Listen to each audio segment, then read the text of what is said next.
Hello, everyone, and welcome back to another Babbling Irons live stream. And it's myself and Sloth. And today, man, you won't be able to see because he's busy feeding his baby. But Mike is going to jump on for a bit. How are you doing, mate? That's the most important thing right now.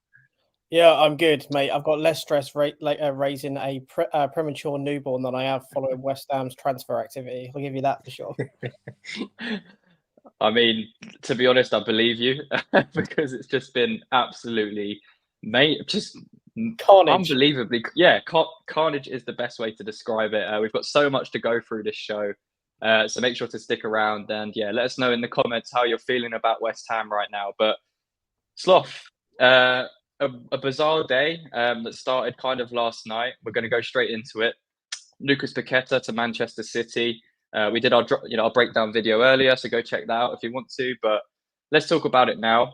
This kind of came out. We can look at the Darmesh summary where he said that we got the initial approach from Man City. We were, told that he's in no way deemed acceptable, and we're not going to consider selling the player for less than 85 million. But the key part at the end there, Paqueta's head has been turned, and it looks like he does want the move. So, I mean, it's not the news we wanted to hear. It's not the news we probably expected to hear at this stage of the window, but just sum up how you were feeling when this kind of came out. Just one of those moments where you kind of just put your head in your hands and like it's happening again. You just feel like it's a complete and utter shambles in a sense. I have had time to kind of like process it a bit, and I do think that there's a lot of potential positives from it. I'm not going to sugarcoat it. I think if we're looking at 85 million pounds coming in and £190 before any sort of, well, actually it's more than that with the Scamacca and the Vlasic money. It's 200 million pounds worth of pure profit almost in terms of money we're making. Well, yeah, about 200 million pounds, but we're able to recruit if we have Steiten at the wheel, some exciting talents with that money. The problem is that other teams will be looking to recruit as well, and I do kind of worry that we'll misspend it. However, I said the similar thing with Scamacca about the Roma interest. I don't really begrudge him any sort of move away back to Italy because it's obviously where he's from and all those kind of things. But I don't really think you can begrudge any player the chance to move to Manchester City and play under Pep Guardiola if they behave professionally about it. If he refuses to train, that's another thing. And obviously, if that kind of thing happens, he refuses to train or he refuses to play, then get him out the door. We don't want that in the squad. But I do think it's really kind of sad that it almost feels like a punching bag at the moment. We're just getting taken for players, and here's Declan Rice, here's Paqueta, and you think, oh God, why can't someone just come in for Danny Ings? What, like, it's frustrating. It is really frustrating. I think it's just been such a bizarre kind of last week. We thought finally we're making progress with the Alvarez deal, and now it looks like kind of the Paqueta news has kind of put a dampen on that. A kind of segue into that Alvarez. I just got it in the chat here. When are West Ham going to announce Alvarez? Says Charlie. I want to see Alvarez in a West Ham shirt. I'm not saying anything until he is, holding that West Ham shirt, because knowing us, will mess it up. But it looks like it's just formality and it'll be announced tomorrow. So hopefully that's a positive. But yeah, in terms of the Lucas Paqueta stuff, Oliver's put in the chat here, if he does go, then I think we'll be looking at the likes of Gallagher and or Fofana. Moyes wants grit and determination over flair. To an extent, I agree. I think he'd probably prefer Gallagher over Fofana because it kind of suits the Premier League proven model that he's trying to go for, which we'll also get onto with some interesting developments for Ward-Prowse and Maguire. So it's going to be interesting to see what happens with this Paqueta situation, because we don't want another, player going. I mean, look at Aaron Cresswell, who we're going to get onto, basically trying to force the move through by refusing to play and not training. How do you think Paqueta's going to handle this? You know, when Manchester City come calling, such a big club, you know, the best team in the world at the moment, the best manager in the world, with some of the best players in the world. When they come calling, it's very difficult for a player, especially at a club like West Ham. Let's be honest, it's a massive step up for him to be called up to Pep Guardiola. How does he go about it from our point of view? Because we might not want to accept. We've said he's not for sale unless it comes, you know, it comes in for around 85 to 90 million pounds. How do you think he's going to react to that? Does he still conduct himself in the same way? Does he play against Bournemouth at the weekend? How does he even perform there? I think that when you're looking at this sort of situation, if we're very clear, we've paid a lot of money for him. He's had a good end to the season. I did see something where people were criticizing, you know, he basically saying that, oh, he only had a really good end to the season. I do think there's a reason for that, which is basically that Moyes didn't have any idea who he'd signed. And he even stated that himself. So, you know, it's not just my hunch. This is him basically admitting that he played him out of position and, you know, played him too far forward. But I think it's almost, you know, you're selling a player who the best manager in the world has looked at and gone, yeah, you would work in my midfield with potentially Kevin De Bruyne, Phil Foden, and all these great players. Anyone would have their head turned by that. I think West Ham just need to say, look, we'll let you go if we get a lot of money. And we paid a lot of money for you. So I hope you understand that as a club, our finances have to be kind of, you know, factored into this deal. And if we don't get that, you ain't going anywhere, mate. So it's not nice. I certainly didn't really want to be thinking about selling Paqueta after we lost Rice. But as I say, I do think there are some positives to be taken from it.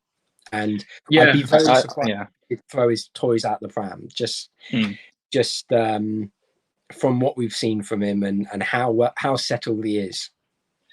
Yeah, I think so too.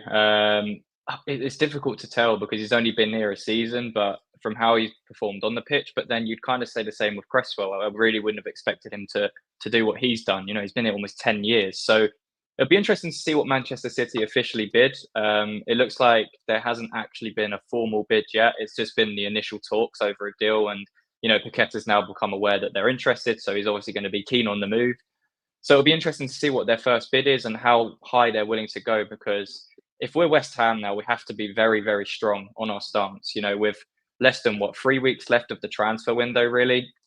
Not a lot of time to find replacements, and it's taken away another very, very big player from our midfield, and it would completely crush what kind of we're trying to build again and trying to build up after losing Declan Rice. So for me, it's very important we keep hold of him, but it just depends how Paqueta's attitude now is turned and how he approaches West Ham matches, and going to be really interesting to see if he plays against Bournemouth or if he's, you know, scared of getting injured, or he does kind of what Brighton are doing with Caicedo and, you know, not risking the injury. And it'll be interesting to see. But yeah, I think because they've come in so late and the replacements that are being kind of touted up for what we want in midfield aren't exactly the greatest. You know, I could definitely see us going and wasting that money on someone like McTominay and paying like the 40 to 45 million that Man United want. So that's where I have my biggest reservation. I think if Paqueta was to go for 85 million and we gave Tim Steidten full access to find someone to replace him, I would absolutely be fine with it, I think, to an extent, because we're getting a lot of money for a player that's only been here a season.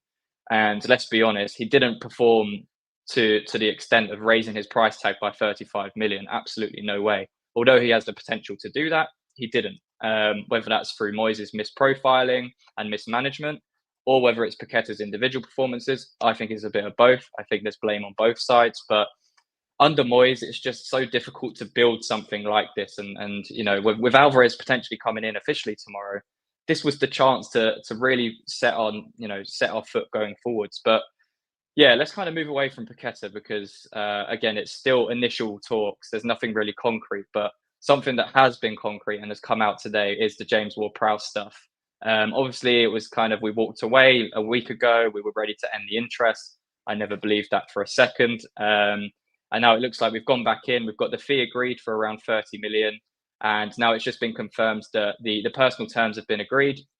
And he's going to be doing his medical tomorrow, as Fabrizio has said here. And they're going to book the medical for this week, which is now likely to be tomorrow. And we're going to try and get him in the squad for that Bournemouth game. So, Ward-Prowse, how are we feeling about that one, lads? Mike, I don't know if you can talk. I don't know if the little one's screaming in your face right now, but Ward-Prowse, what's your thoughts? You can take a good set piece. But I'm not going to dress it up. I'm in no way excited about Ward-Prowse. I'm in no way excited about Maguire. We're building Dad's army. We're building the reverse of I want young, hungry players. Absolute bollocks. I called it bollocks when he said it. People gave shit about it. It was bollocks. It's fucking bollocks. Everything about it is bollocks. It's fucking bollocks.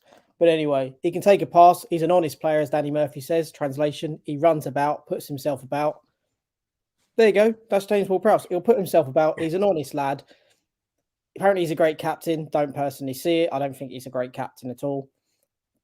Does take a quality set piece. Amazing. Everyone talking about Slabhead throwing his head on it.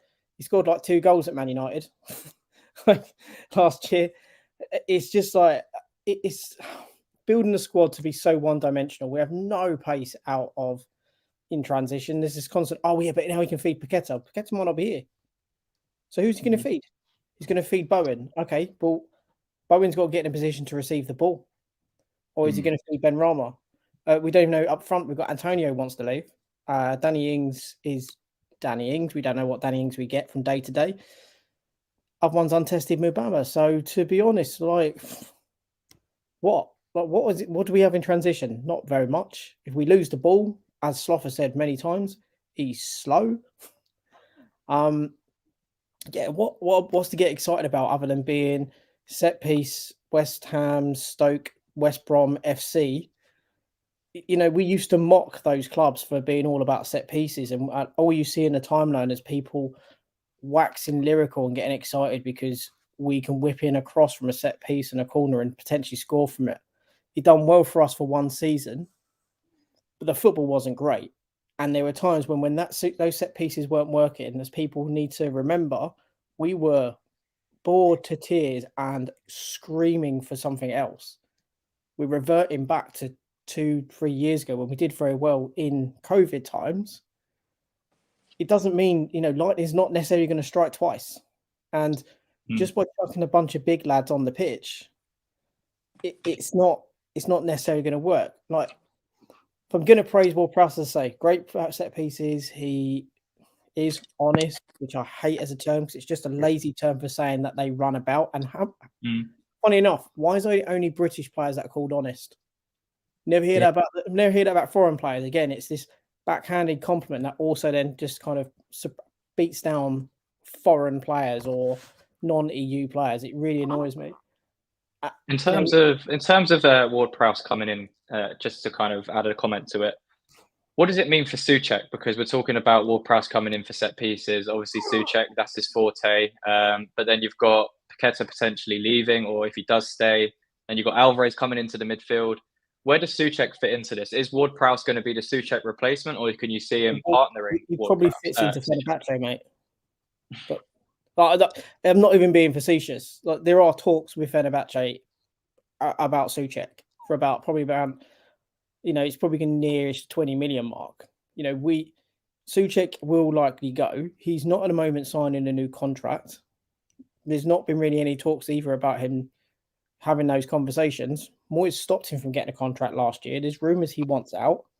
And I know I'm saying that I'm being really negative, but these are the things that some people have been telling me recently. So I'm just feeding it back. If he's not going to sign a new deal, he's not particularly happy, and he's now going to be dropped out of the first 11. Well, he's not going to sign a new contract. So our only option is to sell him. So I don't think he fits in. Like, there is potentially an absolute decimation of the team from last year. We've already seen Rice go. Paqueta's talking about going.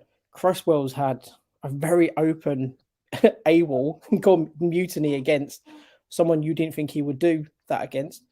Areola's apparently not happy. Kero has been talked about as wanting to go back to Germany.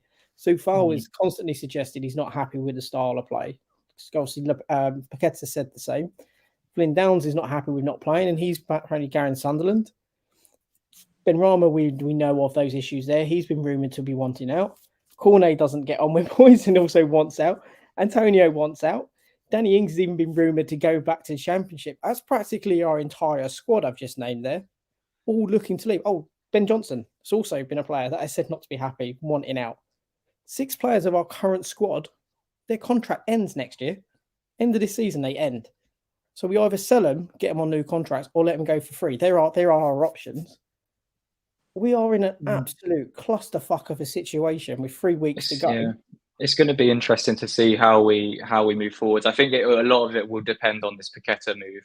If Paqueta stays, it looks a lot less bleak in that midfield. But if he does go, I think it's going to be very difficult to replace him in that time frame. And I think we've already seen Moyes will get what he really wants, and Steiden's going to have to try and compromise a little bit. But Tim Steiden might turn around and say, "Well, look, you've got your Ward-Prowse, you've got your McTominay, your Maguire. Let me bring this one in. Let me go get a Fofana. Let me go get a Thuram. Let me get someone of that caliber and trust me on that one." So it'll be interesting to see. I'm almost hoping that Maguire and James Ward-Prowse are those throws to Moyes and to say, look, you can have them and I'll play with the rest of the money. Because as Mike has so eloquently put, James Ward-Prowse, frustratingly put, I think he's more accurate. Sleep deprived. but no, you're not wrong. It's a case of James Ward-Prowse is a player who offers very little other than set pieces and a bit of work rate, and that work rate is a bit like Noble's used to be. He's not quick enough to cover the pitch and to chase players down, but will throw himself into a tackle.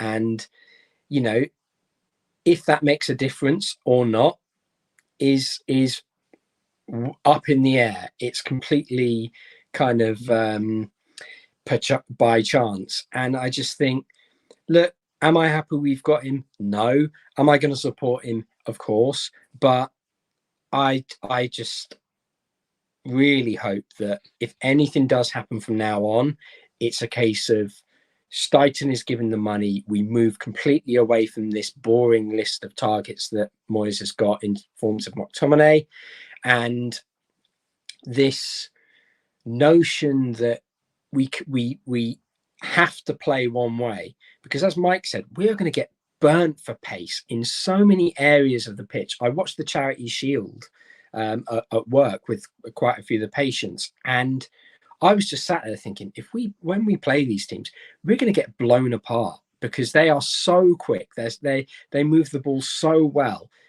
And look, as much as I think Maguire can add something, like maybe one or two things to the side, he's going to get destroyed by the pace of a lot of these players. If we're not playing a low block, if we even look to move things out, it's going to be painful. As I said to United as well, sorry, a United friend was trying to say about how great Maguire been. I did say, yeah, but he's a decent defender. I'm not going to dispute that. He's a decent defender. He will defend your box brilliantly. He will attack balls in the area. He will do like what Dawson did. However, the comparisons to Dawson is just illogical. One cost 2 million quid, was on a pittance. The other one's costing us 30 million and likely 150k, maybe a little bit less if he feels charitable, but it's going to cost us probably about 70 million quid investment overall in 4 years on him. And as I said to him, he's a decent defender. However, who comes with a bunch of caveats as to how you have to play and utilize him. And if we go to a back three, the squad is so hilariously unbalanced. You have to change your whole entire transfer strategy in which to find a solution for one player. And again, we have to then find a solution for one player and a manager who's here for 1 year because he wanted to buy this player. We had to have to find a solution to work with that player in maybe a back five. Apparently, it's actually going to be in a back four, not a back five. But then that means he's either going in for Gerd or Zuma. He's going in for Zuma, I think. And it is. That's what someone said to me. I think just because of Zuma's injury record, and he's I've said it all summer. I wouldn't be surprised if there's a bid from a Saudi team waiting for him. I think we'd be silly to let him go this summer. We don't have the depth to do that this summer. No way, especially with Europe. Paqueta go, but we're gonna do it and Downs and no. I guess so. But I think with Paqueta's situation, we're bringing in Ward-Prowse. We have Soucek and Alvarez, but then he's actually going to have to be forced to play someone like Fornals in the middle, which actually might become a good thing. But let's just take a look at what the Maguire news was, because we didn't actually bring it up on the stream. But he's another one that's similar to Ward-Prowse, where we've got an agreement in principle with Man United to sign him in a deal that's just worth over 30 million. Personal terms are not expected to be a problem. Still a few bits to do on the details, but we are optimistic of completing. So it's going to be interesting to see how that one develops. Let's take a look at some of your comments on the last stuff we were talking about regarding Ward-Prowse and Soucek and everything. Trevor saying it how it is. It's always been hard being a Hammers fan. Scott actually excited. Ward-Prowse to Alvarez on corners equals flames. I guess we'll see. Luke saying Ward-Prowse is an absolute disaster. Don't entirely agree with that, but I guess the way you look at it, I mean, yeah, I think just a quick one on Ward-Prowse is I think he's going to come in with a preconceived conception of what he's actually going to bring, and because he's been compared to what we want, there's still a decent player in there. I think the important thing was getting the balance right in midfield and not going too heavily on the slow midfield, the lack of ball carriers. And if Paqueta comes out of that midfield, then we're going to really struggle. If we're left with just Alvarez, Soucek, Ward-Prowse, and even someone like Flynn Downs, who might be going on loan as well. So it really does force Moyes to play Fornals centrally and bring in another midfielder, like we mentioned. It just can't be McTominay. I think that's my biggest fear with Paqueta going, is it will turn out into having a midfield of McTominay, Ward-Prowse, Alvarez.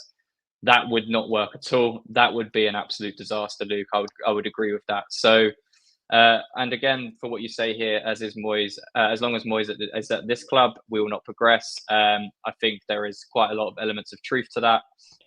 It's obviously obviously the counter argument to that one is obviously we won a trophy. Like, yeah, exactly. But there's a thing, just to not being divisive, it's just the counter argument. It's when we say we won't progress. The argument is, well, we were fighting relegation. We've had 3 years now in Europe, and one of those years in Europe is because we won a trophy. Now, obviously, the caveat is that we lost 20 games last season, so we regressed. But there's always whilst I agree with that sentiment, there's always a counter argument to it, which dilutes that conversation and, in fact, tries to eradicate a sensible conversation around that. Yeah, no, I think with the Moyes situation, I think he deserves to have some credit for what he's done, because he came in at a time where we were struggling.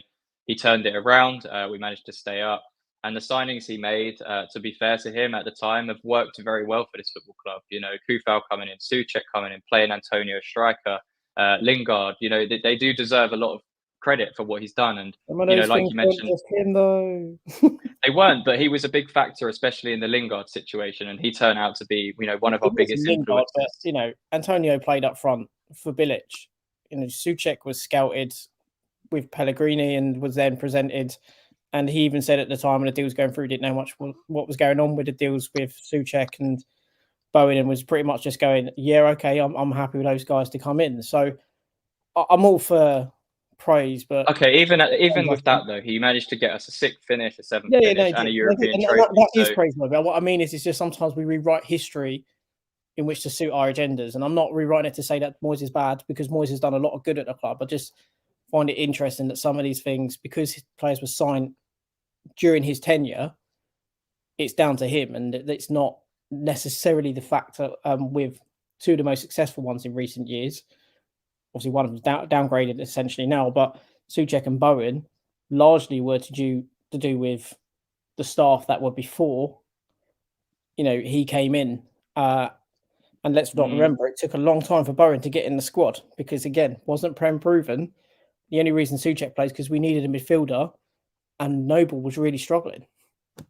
I think Bowen came in pretty fast. I remember him I would, coming in for the Southampton game I would just also say after to January. both that this season in particular, they have both regressed massively. They had one really good season each.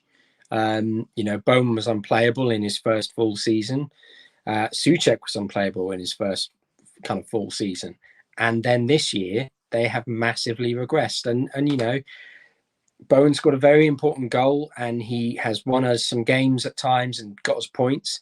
However, if anyone wants to argue with me that he hasn't regressed from the previous season, then I would say you're kind of just hiding behind a bit of bias because, look, I think he's a brilliant player, but his overall game has stepped back massively, but so has Soucek's.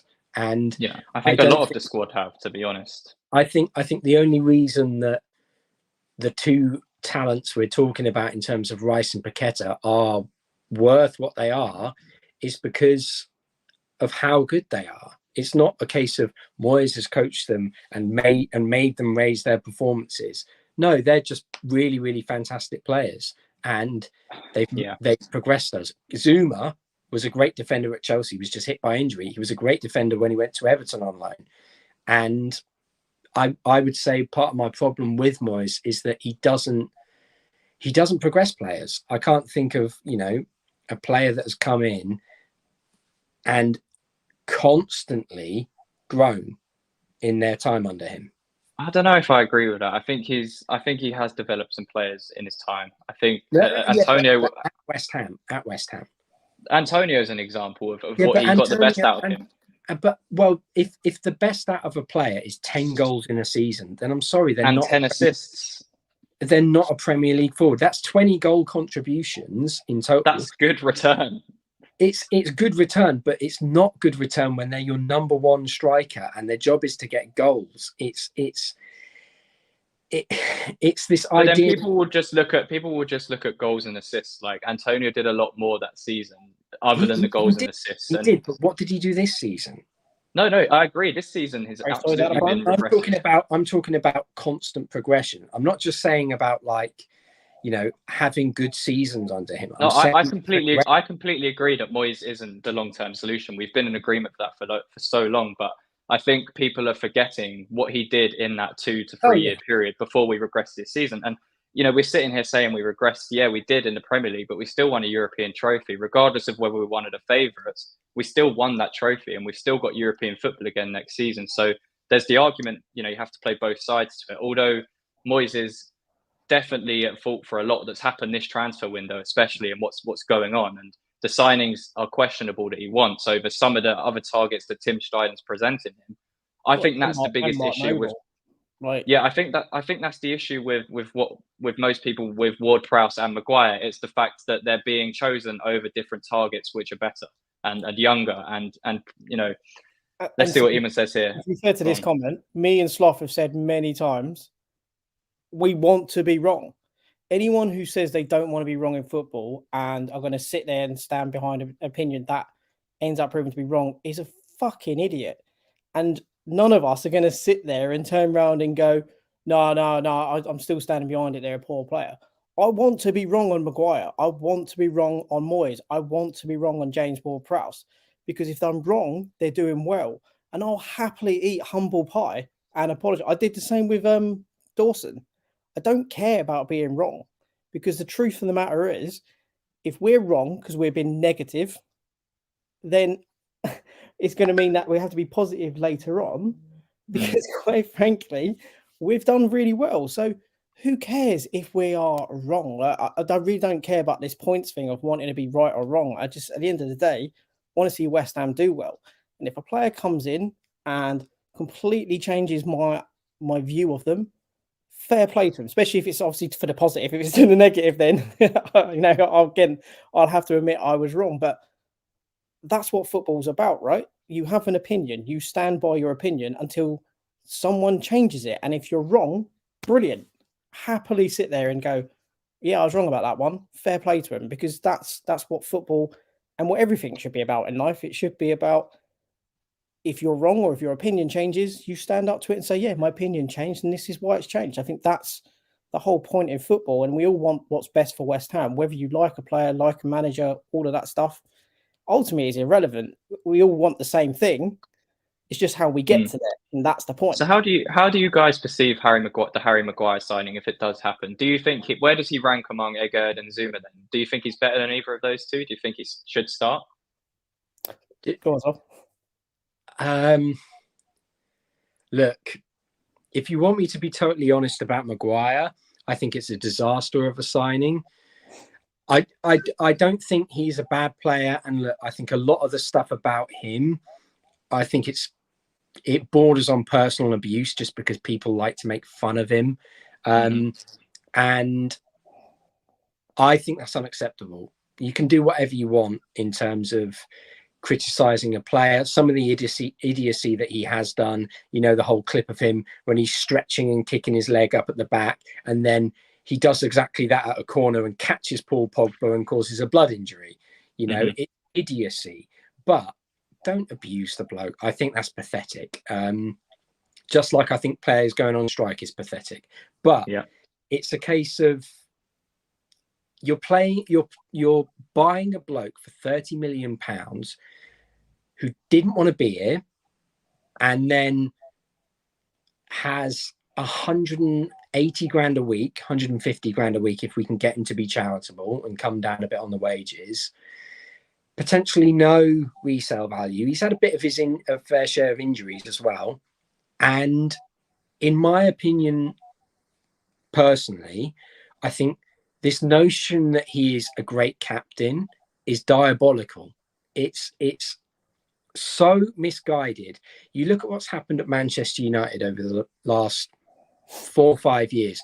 And if Cristiano Ronaldo is coming in and saying, what is this shambles of a club, when the players aren't training properly, their diets are poor, he's the club captain. I'm not saying he should be on top of that and changing everything, but this is a guy who I can't remember there ever being so many scandals at Manchester United, apart from under his time as captain. And yet people talk about him like he's some great leader. He's Jesus with the 12 disciples. He's not. He's What about from a quality point of view, Sloth? What about from a player point of view? I'm trying to remove the figures from it, because if you look at it as from a £30 million centre back on 150 grand a week, there has been nothing over the past 2 or 3 seasons to suggest that. And I want to be wrong. I will happily be wrong. If he scores the winner in the Europa League final from a cross and heads it in, amazing. But if he's also crap for the rest of the season, I don't think that overrules the fact that, he hasn't done well. His quality, in my opinion, it's now become up for debate. This is probably not going to go down well, but just from a personal point of view, I do think that Southgate is incredibly wrong for picking him at multiple tournaments when he's been out of form. But I can say that for a number of players under Southgate's guys. So where does he rank, Fluff, in our centre backs? Where does he get in our strongest 11? For me, no. If you have a fit Zuma and a fit Aguerd, no. And people might go, but Maguire's won a title and he's playing at Manchester United. Well, for the last 3 seasons, he's been pretty poor. And, Aguerd has made errors, but then you have to factor into it that Maguire has as well. And there's a reason he's not playing much. It's because they don't view him as a top centre-back. And look, if I had £30 million to go out and buy a centre-back, he's not even going to be on my list. I think that's the biggest problem we've got with these players coming in. The quality, we're not saying is absolutely abysmal. They're decent players coming in, but for the price we're paying, for the age they're at, and for the wages they're demanding, financially, it's really putting us back, a couple years, because we had a really good chance this summer with the money coming in from Rice to push on and start developing and bringing in some younger talent mixed with some of, if we brought in a couple of these kind of players that Moyes wanted, then it would be fine. But let's remember, we still haven't bloody signed a player. We're still waiting for Alvarez to come through the door, and we still need a lot more. It's been said that we want to get a striker. Now Scamacca's gone. We want to get another winger. We're going to have to get a left back, a centre back, which looks to be Maguire, a centre mid, which looks to be Ward-Prowse. So I wonder what happens if Paqueta does go, and what happens with the rest of our transfer window and the approach, because surely Moyes can't have 100% full control over everything that's going on, because then what was the point in bringing Tim Steidten in? That's the biggest problem with this whole thing. Well, part of my worry as well is that you look at who Man United are being linked with as the replacement, because they've got this money that will be coming in from us. Tapsoba, he's a much better centre-back than Maguire in terms of form, and over the past 2 years, he's been a far better player. And he's someone United want to replace Maguire. Exactly. And that's what I'm saying is, their replacement is going to put even more distance between the teams chasing Europe, chasing that top 4 spot, and ourselves. It's for me, it's really bad business. I don't think he's a bad player. I just think he has a lot of flaws to his game, a lot of mistakes in him. And look, he will throw himself at every single set piece, and James Ward-Prowse will likely deliver good set pieces into the box.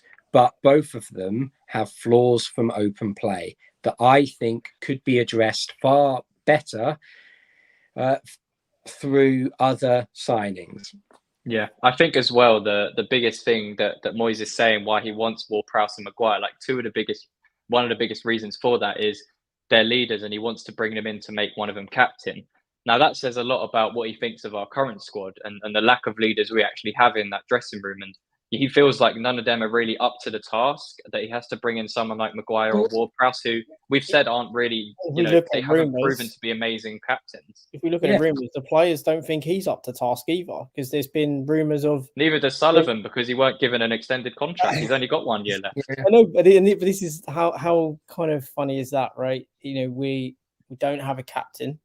Apparently don't have leaders, according to our manager, apparently, because that's why he's looking to bring in 2 guys who are captains at their existing club.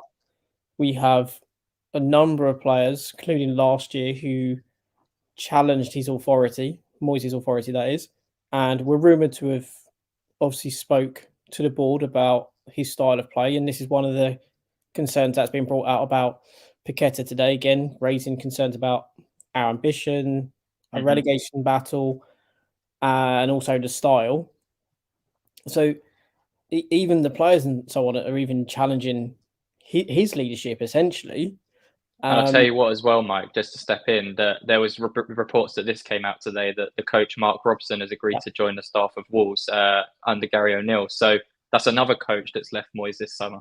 To be fair, he was in the under-23s, so it's not... Just still part of the West Ham setup. Yeah, it's still part of the collective, but he's not actually part of Moyes. If it was, Billy McKinley, then I think the warning bells would have been going. But it is as it is. It's one of the under-23 coaches, which is not great. But again, I wouldn't put that one on Moyes. In all honesty, I think there's a lot of faults with him, but there are good things with him as well. But that's what I don't think we can put on him if we're being honest. Yeah, I think in terms of what's going on with Moyes, I think the 1 year contract he has left and the signings we're trying to make, is very clear that he's trying to basically solve the short term solution. And we've said it before a lot on this channel that it's not a sustainable model. There's potentially going to be a lot of changes to this football club in the near future from the very top. We don't know when that's going to be, but it can be expected to be pretty soon, within the next few years or so. So it's interesting. I think we've said it many times as well. Moyes would have been given a new contract after winning the Europa Conference League if it was something that Sullivan thought was a very good achievement and something that he wanted Moyes to basically take us forward long term. So I don't think he sees it as a long term vision. I don't think Moyes himself now sees it as a long term vision with the signings he's targeting. And to be fair, Tim Steiden's now kind of still stuck in a dilemma situation where he's trying to push the likes of Fofana and Moyes is still kind of saying no to these players. So What's where do we interesting, go from here? Fofana's also Noble. Noble went and looked at Moffey, pushed him. That was constantly deemed as hesitancy. Now, I wouldn't put that completely on the club because Moffey was also said that he wanted to stay in France. So I can't say that's completely on the club and that's not on Moyes. And I think Moyes actually probably would have taken him in January. I just think we moved too slow, in all honesty. Yeah. And then when you look at, what else is kind of happening, Fofana was looked at and that has been the one pushed. But yeah, that was kind of pushed. I've just got something through. I'll tell you guys afterwards. I won't say it on this. But the Fofana has been pushed by Mark Noble. Now, Mark Noble was a trusted lieutenant. We've said this before. So a trusted lieutenant of Moyes in his playing days. He was the player that even Fornell's sites has really given him his West Ham career because he was sitting on the bench. Noble looked at him and said to Moyes, when Moyes turned to him and went, "Who do I bring on?" He said Fornell. So, he was trusted as a player. However, since he's left, he's pushed Fofana. And Moyes' response, from what we can gather, right, we've got to take it on the reports and we've got to read in between the lines and make up, the gaps in the story. But, Fofana's been, look, Mark, he's not, not a homegrown player. He's not played in the Premier League. Well, I'm sure he respects his opinion, but he's like, look, I can't take him over these guys because I know what these ones can do. And I'm only going to take what I know works at this point until they don't. And I think that in itself is probably disheartening to the likes of Noble because he's probably feeling, well, hang on, if I'm coming to you with a player, I'm coming to you because I know this club, I know the mix of these players, I know what it is to play with these players, and I think this player fits in with that group. And you've been politely ushered away and I'll put it on the back burner until my targets fail. It doesn't. Do you think that's what happened with Alvarez? Because it's come out in reports that, Noble was actually the one that first went and scouted Alvarez and, presented him to Moyes. So why has Moyes kind of agreed to do this deal and not the Fofana one? I think it's because it's Moyes also, let's be honest, Moyes also looked at him before. So when we signed Soucek, I'm pretty sure it's the same season. When we looked at it, then it was, I think, between him and Soucek. And the problem was if we signed Edison even, we wouldn't have had the money in which to buy Bowen. So we chose to go for Soucek because we can get a loan to buy deal. And I think it was like 19 million. He ended up going to Ajax. So we chose Soucek and Bowen, which right decision, fair play, Moyes. Hang on, decision. If you're part of that decision making, got it absolutely spot on. And then it's come to now where he's obviously, well, I remember him from before. He's a decent player. He's done well for Ajax. Probably, again, hesitancy because he's been playing in the era of a dizzy, not like coming from the Bundesliga or even Ligue 1. He also tried for Palhinha first, didn't he? Yeah, absolutely. He tried for the Premier League player first. Older player, vastly overpriced as well. And he's eventually gone for Alvarez because now it's been doubled up, right? Because you had Noble saying this is the player, and Tim Stuyton has also been kind of green lighting it and saying, yeah, look, absolutely, this guy fits the dynamic.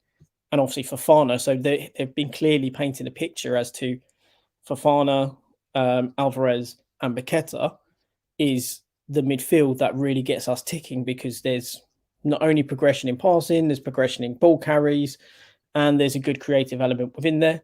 Maybe lacking goals, if we're being honest, but maybe they thought Paqueta would get a few more. Obviously, it's set plays. You've got Alvarez. So I can see why he's gone that route because he's known of him. He's watched him for a while, and obviously Palhinha fell through. So it's the most natural six of all the ones that we've looked at and been linked to. He's really arguably the only six other than maybe Sangare, who, again, we, as far as we know, for what's been reported, we haven't bid for. So it's tricky. He's gone for the player that seems the most sensible and logical because he's played at a high level because of obviously being very highly capped and also being in the Champions League. Yeah. Let's quickly take a look at a few of your comments, should I say. E. Davis saying, I'm done watching this club until Moyes is gone, soul crushing. Cal North saying, the only improvement I'd say James Ward-Prowse is better than Soucek, but that's not exactly a high benchmark. I prefer our present centre-back pair than Maguire. Artel saying it would have been Jonathan Tah for me instead of Slabhead. And he also said this season feels like a pending disaster. Luke also commenting on this. Derogatory, by the way, for anyone who's watching this and thinks it's us being derogatory or people being it's actually his nickname given to him by Jamie Vardy, so it's not anyone being derogatory or condescending about it. I think everyone knew who it was as well, so we didn't insinuate anything. But you never know. Some people never. Yeah, true. Luke saying also, regardless of how well Maguire and James Ward-Prowse do, is anyone going to enjoy watching this team play football? When was the last time we could turn around and say we enjoyed the actual football we played? Paul has just said we've just improved Man United. I'll tell again, instead of buying tomorrow's news, West Ham United bought yesterday's fish and chip paper. Interesting comment. That is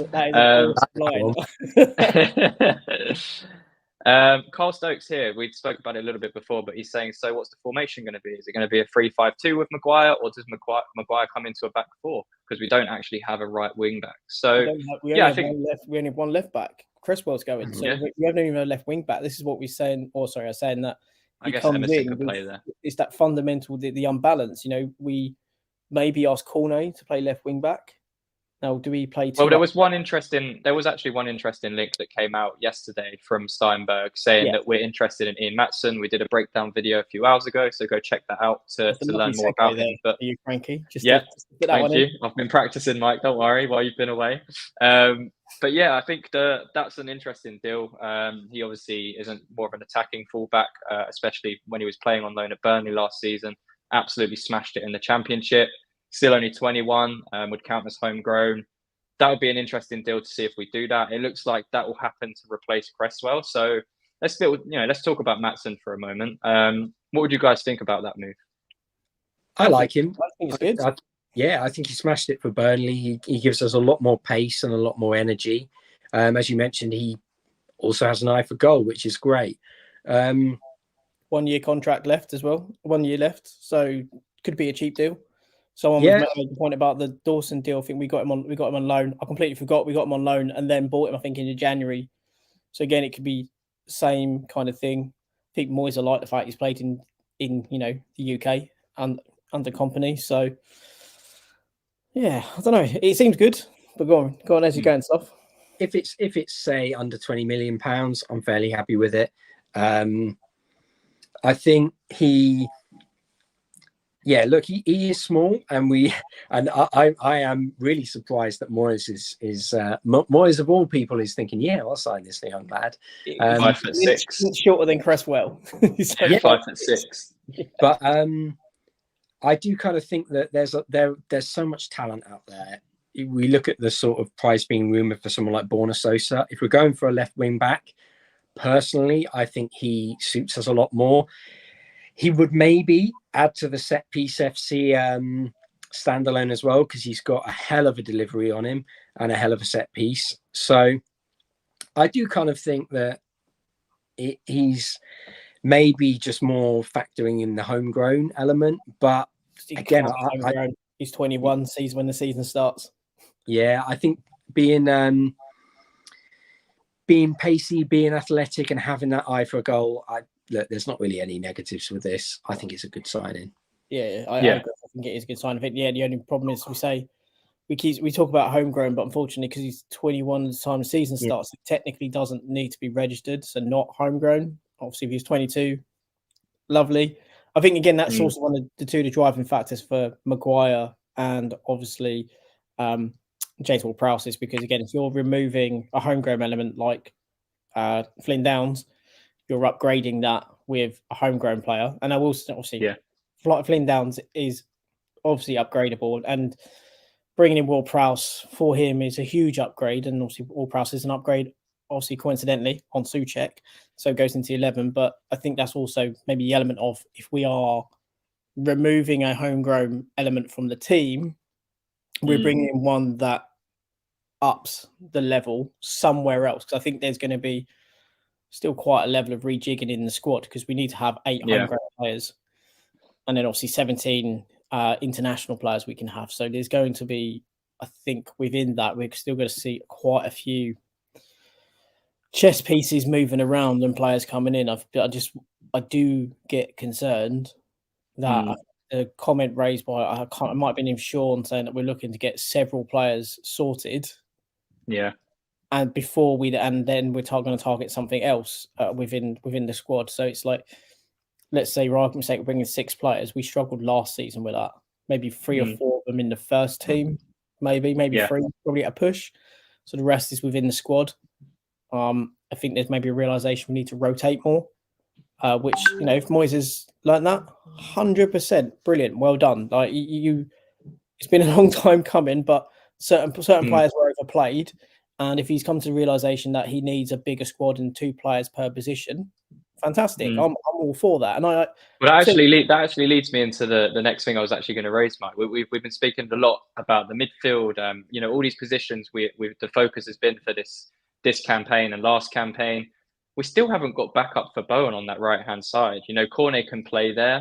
Whether Moyes will do that, I'm not so sure because he didn't really play there in pre-season.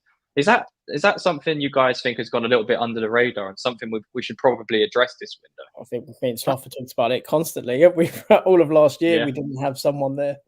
And I think it's become glaringly obvious how much we need pace in the squad. And if we can get in competition for Bowen, I think that's going to help progress him. I think that's what's going to help move him forward back to the Bowen we saw the previous seasons and help him raise his game. Because if there's anything that can get him signing a new contract, it's going to be competition, rotation, and someone who is at his heels, chomping at the bit for a place in the side. And if he can keep up his level to that first full season, then not only are we going to do well and win games, but he's probably going to be open to signing a contract. And if he isn't, then we're going to get a big transfer fee. So I think getting in that competition, getting in someone who will push him is a huge part of how we push on. There was a player we spoke about last season and we were kind of laughing as we were talking about the prospect of Antonio and this player being on the same pitch at the same time. He's now a free agent, I think. Don't start with the baby or your winger. Don't start with Johnson's baby down that wing. What are we saying? Yes or no? Look, if he's free and the wages are cheap, we need in a player. Fuck it, why not at this point? You can play right wing back, and he can. We might actually have players tall enough to get on the end of his crosses as well, which is shocking. We're not signing Peter Crouch. Yeah. I mean, I've seen a lot of comments saying Soucek should play striker. I've seen a lot of that on Twitter. What's your thoughts on that, guys? I don't think if Soucek's going to make it, he's going to make it past the end of the window. I say it comes down to the contract thing, right? You've got 6 players who are out of contract end of the season. So the club's got a decision to make as it comes towards the end of the window that they're either going to take the risk that these players are going to sign a contract or they're going to sell them. 2 of those players, you've got Soucek, you've got Fornals. I'm pretty sure Soufal is only a single year. Obviously, Cresswell, as we know, is on his. Fabianski's another, and I am missing the other one. I cannot remember like me. So is that probably? Ogbono, and Antonio as well. Sorry. Yeah. About 7 players in actually. So we've got a big decision to make come the end of the window as to do we go all out for a contract and are we confident we can secure a contract? Because arguably January they can all agree pre-contracts with any club in Europe.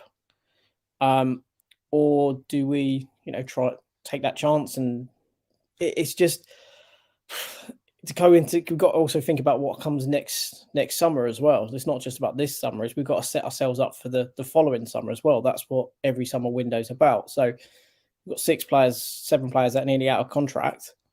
Yeah. Which ones of those are we gonna keep or try and get we can confidently get a new contract on? Which ones we're going to sell because we know we're not? Who, if any, are we just going to go, look, we'll let you run your contract down and be a free agent? Happened with Lanzini, didn't it? Yeah, Lanzini, we had a 2-year extension. I think, to be fair to Lanzini, I think we did the right thing for him. I think what we did there was we knew he wanted to go back to Argentina. We decided to, look, if we extend that contract, they're not going to be able to afford you. You have to wait 2 more years. Didn't play last year. Thank you for your service. And I think we did right by him. That could have been a Moyes decision, because as much as we, disapprove with some of his tactics and stuff, and sometimes his game management, I do think at time, as a bloke, he's a good bloke, and I think he would have liked to have possibly done that for him. And I think the club would have wanted to. I think it's one of the ones we put the business side of it to one side. Cresswell, we've clearly gone business first, because he said, sign a contract and then we'll sell you. We'll let you go, but you sign a contract, a 1-year extension. We'll let you go. You've done us a solid because you've allowed us to get some money off you as a transfer. And, we'll also help you go and find a new club next year. Obviously, that seems to have spoiled a little, but that was one where we put the business first as opposed to the player. Whereas Lanzini, I think we went player first, and business was just an inconsequential one. Yeah. Let's just quickly take a look at a few comments. Mark says, bleak day for West Ham and it could get worse. A.S saying Yarmolenko was slow, but such a good squad player to have as a replacement for Bowen. I miss Yarmo. Was brilliant though, weren't he? Like, his technical ability was superb. Yeah, I miss Yarmo as well. He produced some good moments for us. It's a shame about his injuries, really. We've got another one from Lawrence, all the way from Lexington, Kentucky, USA. Thanks for tuning in, mate. Good to have you on the stream.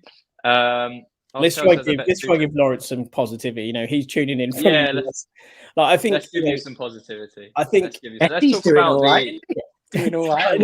I'll do something positive about the Paqueta one, right? If Paqueta does go, me and Sloth said many times before, you need to sign players with resale value. Now, it'll be hypocritical of me or Sloth to turn around and say that now selling Paqueta for about 25, maybe 30 million more is wrong. The only reason we would maybe say against it would be because of the timing, because of Rice is gone. However, this also highlights the importance of what we said before, in that we've got a player in for about 40, 50 million pounds, whatever the overall fee was at the time. Can now sell him for 70, maybe get in a player off the back of it like Cole Palmer, who again will be worth maybe 40 million in the future. Yeah. So selling Paqueta actually could be the making as such of West Ham, in the sense it gives us 200 million pounds in the market. Provided we spend it well, you could argue it actually could be the making of us, because it can mean that we can go out and buy even more players to kind of help us. Like Kudus, for instance, who is had his bids has kind of been stopped at Brighton because he wants a release clause. Maybe that's a player we can go into to replace him. Maybe we now go, well, maybe now we've got extra money. We look at, say, a Thuram as well. Yes, totally different to Paqueta, but it brings that drive, etc. So whilst it is negative because of it's a decimation of the team from last year, it's a key and star player for us, there can be positives if it's the money is spent in the right way, and also if you can bring in someone like Cole Palmer. So I'm going to be positive about it. Yeah, that's how I do it. And again, me and Sloth said, if you buy a player and they've got a resale value, that's kind of what we have to do. And sometimes we have to accept that we're going to have to be a selling club on 1 or 2 players. I would have to begrudgingly accept it, because I would be a hypocrite if I didn't. Yeah, I think as long as we replace Paqueta and we don't completely fall off or drop what we need to do in terms of that recruitment, in terms of the Red Bull model, as we've heard many times before. That's the key thing for me. As long as we don't waste that money, and we said it with the Declan Rice stuff, it was important we got these right. Alvarez being one part of the 2-part replacement is half right. It looks like Ward-Prowse is going to be the other 8, which is not exactly what we wanted, but it's not a disaster if we manage to keep Paqueta, or like you mentioned, if we're selling Paqueta for 85 million. No one would really, say that's. It's a very fair fee, isn't it? It's a very good. It's more than fair. It's way more than fair, based on, again, I was saying it earlier, based on what he did for us last season. As a whole, we saw what type of player he can be, and I think he'll be an absolute beast under Guardiola in that role. But for 85 million, it's a lot of money to work with. We don't know, right? He could sign a new contract. Could be don't go. sign a new contract on a bumper kind of deal, like, you know, like 140 odd grand or whatever, for argument's sake. Sign on for another year onto your current contract, which I think would take it up for it be a 5-year contract. We'll maybe insert a release clause of 100 million. I don't know, something like that. You could do that to it, and he may go, you know what, I'm willing to give another year earning those wages rather than going to Man City. Because I think Man City also need to sell the likes of Bernardo Silva. That's constantly talked about. So Man City, I think, may be preparing a bid, but I think they also want to move one or two chess pieces around as well within their own squad to accommodate him. And I wouldn't say Paqueta is probably the highest player on their list. There's every chance they could work on Paqueta whilst working on another in the background. Yeah. And then, you know, as we sometimes do, decide on we decide on the cheapest option. They will probably decide on the best option. But I think that's, you know, we'll see. I think as you said, Mike, it'd be wrong of me to say, no, we can't accept this deal when we would make a big profit on it. I think the problem is that there's so much movement in the side at the moment. And I honestly think that if next season goes well, even if it goes well, I think even if we win, if we somehow won the Europa League and we got into the Champions League, but we finished, say, 8th, I think Paqueta would probably still look to leave if Man City was an option or other teams were an option coming in. Well, actually, he would definitely look to leave because obviously. But I think people are sort of using this like resale thing as a bit of a dig, when actually, if you look at it as a whole and the amount of work we have to do around the club, it could mean we could sign a striker, like a proper 20 goal a season striker. We could go out and look for one and sign them with relative ease. Like if we sign Jonathan David or someone like Balogun potentially, then, you know, that's probably 60 million or 80 million for both of them. But as you said, one thing that it does allow us to do is sign someone like Thuram, but you still have money that, let's not forget, these owners potentially might not be here for very long. And they say, we're now going to develop a massive training complex, and that's going to add value onto the club. Say that is all paid for by selling these players. And if someone says, yeah, we're going to spend 80 million pounds to develop this top of the line new training ground, all covered by the sale of Declan Rice, then you have to say, yeah, fair enough, because it's adding value onto the football club and potentially the players who come next because of the facilities they're in. But the only issue is how we recruit going forward. And I think I'm not going to begrudge Paqueta a move to Manchester City if it all comes true and they bid what we want. So I would be disappointed. And I do think one of the challenges is going to be keeping that core squad. You know, everyone likes to needle at how many, the risk of having too many players coming in at one time and the kind of disjointed nature that can have. But I do think, look, if you're all singing off the same hymn sheet, you're all competing in Europe, pushing forward, I think it can be a really positive thing. It can bring people close. I think so as well. And I think X has actually just tweeted, I mean, you know, looking at the positives, he's saying, we're hoping to conclude the signing of 3 players by the weekend, all of which are interested reported in May/June.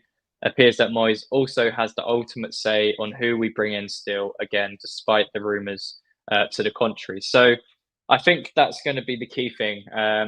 Like we mentioned, we can look at the positives.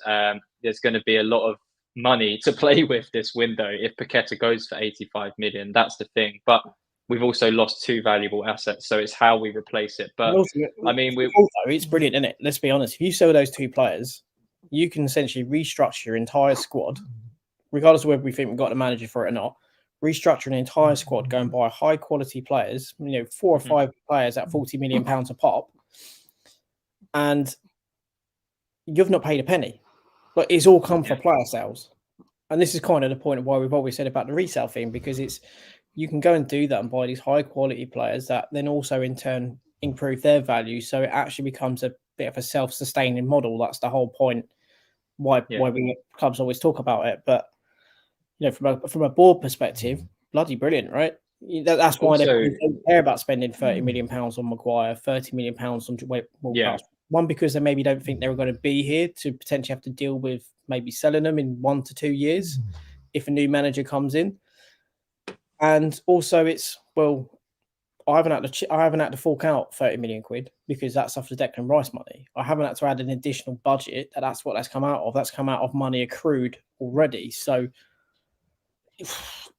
yeah, I think that's maybe how they view it as well. From their perspective, it's all good business because it's actually not coming out of their pockets.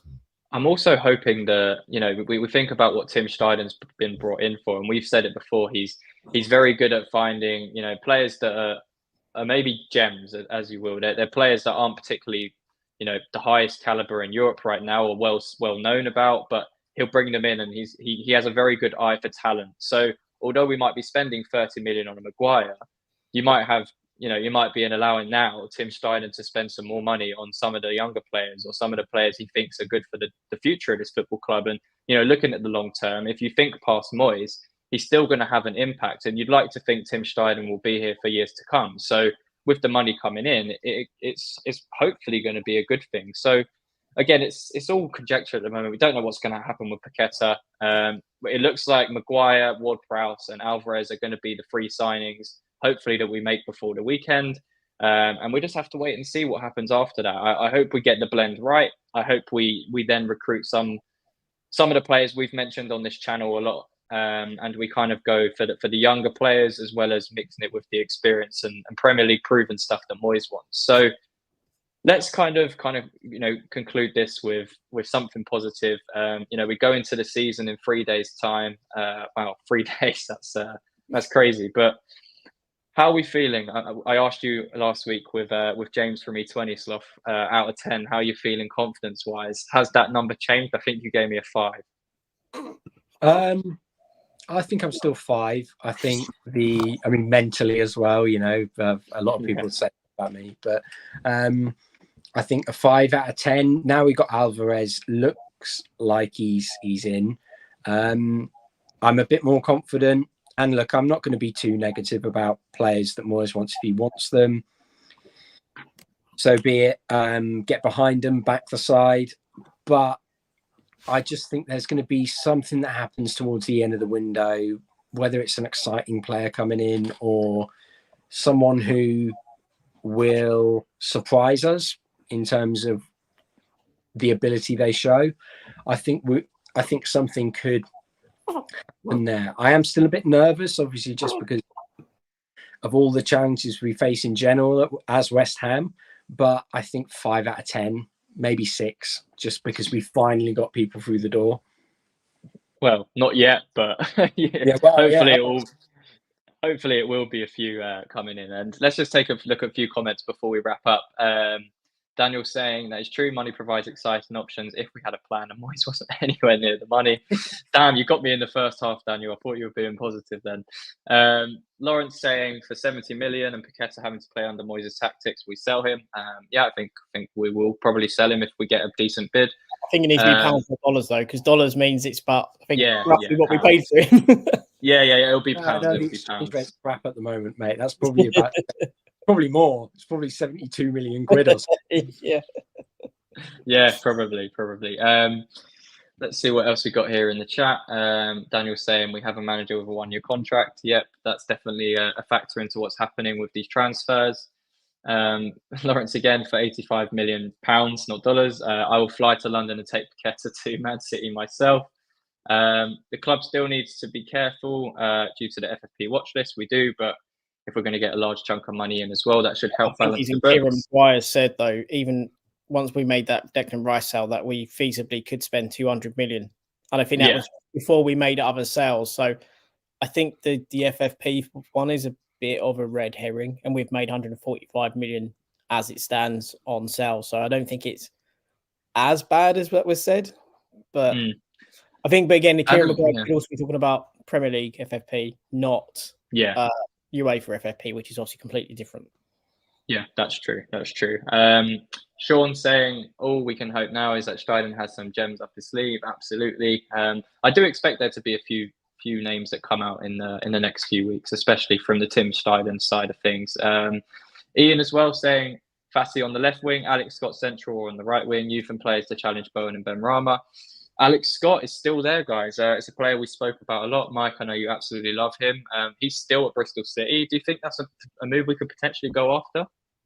I think if we was going to go after it, we would have done it. Like, yeah, I'd love us to go for him, really do. But I only see that, say, if we sold Fornals, then would go for, an attacking midfielder who would arguably be part of the rotation. That's how I would see us going for him. Unfortunately, I'd love us to go for him. I think the time has passed in relation to that signing. Adam's just put in the chat about Paqueta that X has said Paqueta trained with the team today and was in good spirits. There's been no bid, so he's not fazed by speculation. I don't know if this is true. I guess we'll have to check what X has said on his Patreon. But if that is true, I mean, Paqueta not that long ago, to be honest. Was it last week? Last week, Paqueta said, he responded to a tweet saying he was unhappy with fake news. So I don't think it's a matter of Paqueta being unhappy at West Ham right now. I think it's just when Man City come and call in and show interest, of course you're going to be interested. And these reports saying his head has turned and all these kind of exaggerated wording, it's just him saying that he'd be open to joining Man City, as you would as a player to play under Pep. So I wouldn't read too much into it right now. Ultimately, look, the head turn thing is clearly in relation to the fact that Man City have come in, they've won a treble. He's gone, that's an interesting proposition. He's looked at us and we've sold Declan Rice, and he's just wanting assurances from the club as to, well, what are we doing to replace him? You've not brought in Alvarez as yet. Who else is coming in? Where are we going as a club? I don't want to be fighting a relegation fight, and I now have a club that I know is going to be at the top end playing Champions League. So what are our aspirations? Where are we going to go, or where do we think we're going to go, and how are we going to get there? It's looking for assurances and saying, well, until I have assurances, I'm looking at this deal seriously, and I'm going to go there because it also suits my style more, because I'm allowed to be more open and more expressive as a player. So there's, let's be fair to Paqueta, he has every right to look there. He has no right to stick with us, and he has every right to question what's going on at West Ham, and he has every right to question him as to, well, if a bid comes in, let me speak to him, because if you're not going to help me here, then I maybe need to look elsewhere. Also, just sorry to ruin the mood, Mike, with Alex Scott, but it looks like Zach said he's having a medical at Bournemouth. It passed. When we had the chance, we had to sign him was early in the window. Might even play against us on Saturday. Top corner free kick or something, probably. That'd be very. Oh God. Let's wrap up the show. How are you guys feeling going into the Bournemouth game? Are you confident with that match still, with everything that's happening, or do you see us kind of getting off to a slow start as we normally do in the Premier League? I think the hope is Bournemouth brought in quite a few players. Is that the lack of signings from us means that we have a bit more cohesion, and they have obviously less of that. And the hope is that they struggle in that game because there is maybe a little bit of a lack of cohesion because there's so many new players, which then allows us to then kind of go for the game. I do have reservations because I don't think the last two games have really been particularly good. And I think the Leverkusen game, it is a friendly. So, I will say, but it's the manner of the intensity and the way that we played, which was concerning. However, again, players don't want to get injured, especially someone like Aged after what happened last year. There's probably every chance they were told, let's drop off a little bit. But tricky one, lads, because I can genuinely see us losing it because I don't think we've maybe had the settled team. We've not had the greatest preseason in having players together to work on things. And I think that's maybe one of the things that goes against us, where I think Brighton have probably had a better season of it with... Sorry, Bournemouth, not Brighton, sorry. Yeah. I think it's Brighton would definitely be playing Brighton. Yeah. You just had PTSD flashback to Brighton there. Yeah, exactly. Mate, lack of sleep, newborn. But well, we're going to do our preview show of the Bournemouth game. Will probably come out on Friday, so look out for that. But before I go on to you, Sloth, write in the comments on the live chat right now what you think the score is going to be in that match on Saturday, based on what we know so far about the transfers. So, Sloth, let me hear your opinion on the Bournemouth game coming up. How are you feeling? Any confidence there? Do you take much from the preseason stuff that we were just talking about with the Bayer Leverkusen game? We've we've got a pretty good record against Bournemouth, but they have added a lot, and they've got some players that I really like Uatara. So I'm not exactly I'm not overly confident, but I do think we should beat them. I think just looking at the core group of players we have and who probably start and carry over from last season, I think we should beat them. But I don't think it will be completely easy. I don't think it'll be walkover like the game at the end of last season. But maybe 2-1, maybe 3 if we're lucky. Interesting. I think let's take a look at some of the predictions in the chat. Lawrence has gone with 2-1 Hammers. I think we'd all be happy with that. Some slightly less optimistic. Paul going 3-0 Bournemouth. E. Davis going 2-0 Bournemouth. Rhonda and Tony saying 1-0 West Ham, please. Adam saying Bournemouth 0 West Ham 5. Yeah, I went now. I mean, I'd be very surprised if that happens, but you'd win a few quid with a bet on that. But yeah, it's going to be interesting to see. Zach as well, also saying 1-0. I think it depends. I would be surprised if Moyes doesn't throw a couple of the signings straight in. I think Alvarez probably has to go straight in just because of how poor that midfield looked. I know he hasn't really had a pre-season, and he finished late with Mexico. So if he's match fit, I don't know. I guess time will tell. Ward-Prowse is match fit because he played for Southampton last week and he's been playing in pre-season. So I would expect him to come straight in as well. And then you're left with Maguire, whether Moyes will want to put Maguire straight in. And I think for the wages he's going to come in on and the fee that we're signing him for, he kind of has to come in. Otherwise, it looks a bit of a weird signing at that point. So he's probably going to be our captain as well. So yeah, that as well. It'd be interesting to see if he picks Maguire or Ward-Prowse for captain because it's. I think he picks Maguire. I think that was one of the caveats to get him to sign for West Ham, one of the promises. But yeah, I think we see the English lads come in to the game. I don't suspect we'll see Alvarez until next week against Chelsea, in my opinion. He may be on the bench, but I've got a sneaky suspicion we won't see him until next week. Do you think Paqueta will play on Saturday? Yes. Yeah, he should do. Mate, what option have we got? Let's be honest, even him half cooked. We've got, what else have we got? He wants to get rid of Downs. It's not that, but if he refuses to play, do you think it could get to that point? I don't think if he was going to refuse to play, he wouldn't have trained today. And if he's trained today, then yeah, I don't think he's the type of player to ever refuse to play or to train. He's an honest lad. He is an honest lad. Yards. Throwing. A couple more predictions in the chat. Capo TV saying 2-1 West Ham, and Sean Hammond saying 1-0 to the Hammers. And yeah, I think it's going to be interesting.